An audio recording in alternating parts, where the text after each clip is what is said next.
how I'm gonna be able to pull this off. I am a ninja after all. Oh. Yeah.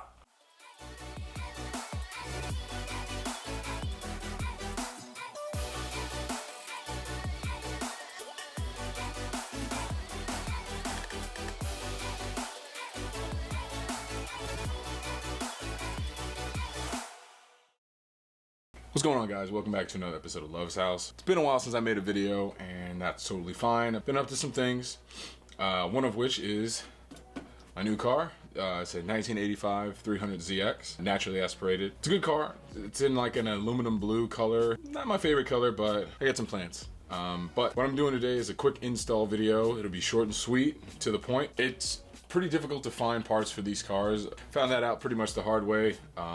Did some research, looked up some stuff. Basic things like spark plug wires, fuel temp sensor, which is right here, and a bunch of other things. Pretty difficult to find, or those parts are actually pretty simple to get, but things like the fuel pressure solenoid, it's pretty difficult to find. I actually got one from AutoZone. Took about a day to get in, but that may vary for some people. They said it might take up to 2 days to a week to get in, but I was fortunate it came in next day. What I'll be doing today, showing you how to replace this. Super easy, super simple. I would say on a scale of 1 to 10, it's about a -1.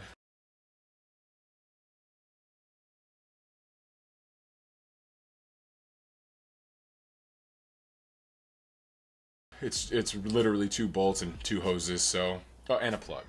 But without further ado, let's jump right in. First thing you're gonna wanna do, remove these hoses. Pretty easy to get off. I just replaced these, so it's not too difficult. Pro tip: when you take anything apart, be it hoses, wires, or anything like nuts and bolts, make sure you mark them or take photos or some way that you'll put it back where it's supposed to be. Because when I redid these hoses, I had them in the wrong spot, so that caused some issues. But just food for thought. Word to the wise. Something broke.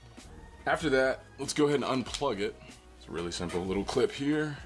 Should come right off.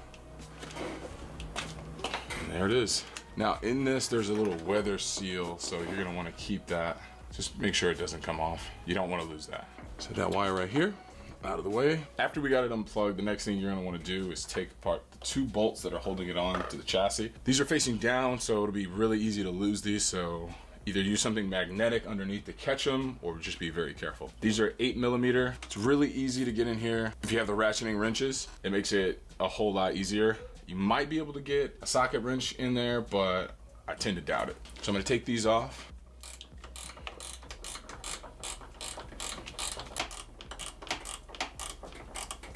After you get the bolts out, that hose is gonna wanna come straight through. There's a little hole where the bottom of it, the nozzle goes through, probably for stability, but that's just how the bracket's set up. So you're gonna wanna take the hose off before going further. I'm using these needle nose pliers to get it off. There's just the last screw holding it in. I'm gonna take that out, and then I'll be able to go forward and put the new one in and bolt it back down. We'll be good. My gloves back on. No glove, no love. Okay, so now that I have the bolt out, I can go ahead and take solenoid out, and here we go. I'm not sure if the filter's underneath this or like on the inside. I'm not sure if you guys can see that. There's a nice little hole. It should be coming into focus. But right in here on the new one, there's a filter. So here's the old one. Here's the new one. You can see the difference up top. Again, this is for the EGR. The EGR is over there. I mean, they're the same exact thing. They use the same exact lines, same exact setup. So it should just go straight in and be good.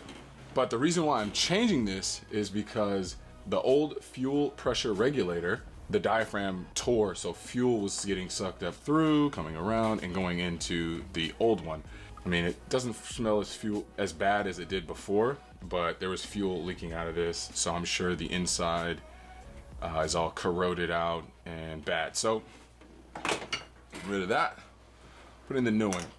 See, putting in this one is going to be a little difficult just because the way it's going to be facing would be this way.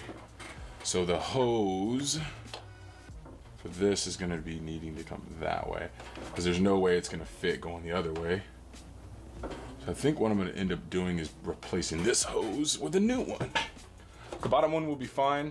It'll be fine, it'll be in the exact same spot, but we're gonna redo this one. So to reinstall, again, like anything, you do it in the reverse order. Get the first one in, fits perfectly. Let's see if I can fish this one in. This one's gonna be kind of hard. Use a lot of finesse. I am sweating up a storm. Whew. I would be shocked if this worked. Yeah, like I figured. You know what? I might be able to get an extension.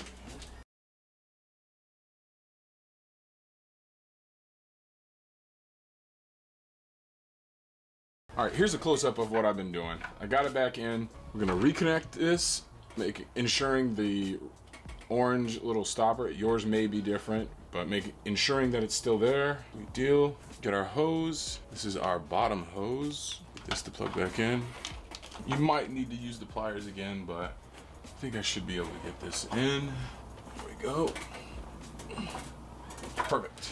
Got the new hose. Got it at the length I want it. It's gonna be a little longer than the last one. You might not have to do this, hopefully. Being that it's an old car, it's always nice to replace these vacuum lines. They'll get dry, cracked up. It'll be good. Long term, because worst case, if something cuts it, I might have to shrink it down, or if it gets in the way, it's just nice to have it. You know, what's the saying? Better to have not need not have, or you can always take away, but you can't add on. That being said, here we go. It's on there snug. That's good. It's not touching anything that's gonna be spinning. These are on there just fine. All right, let's move this crap out of the way. Putting everything back where it was. That's it. And after that long process, placing a hose, placing the solenoid, should be in. Let's start it up, let's make sure everything's working just fine.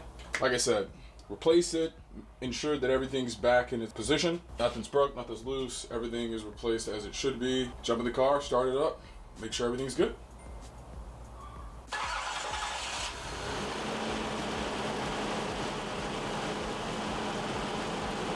Well, there you have it.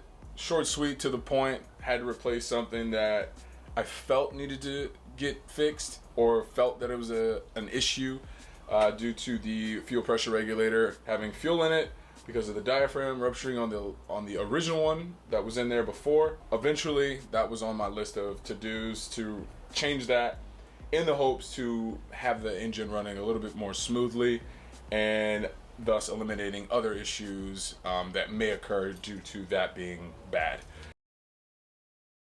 Like I said, quick video, more coming soon. I appreciate the patience. After this, I'm gonna actually be changing out my fuel pump very, very soon. That'll probably be the next video, so stay tuned for that. I'm gonna try to make it just as in-depth as this, probably a little more so, just so you know, people who have Z31s will have some more content or another tutorial that they can throw on, you know, in their bag of tricks so that they can refer to it later. But thank you for stopping by. Feel free to stop by anytime. Peace.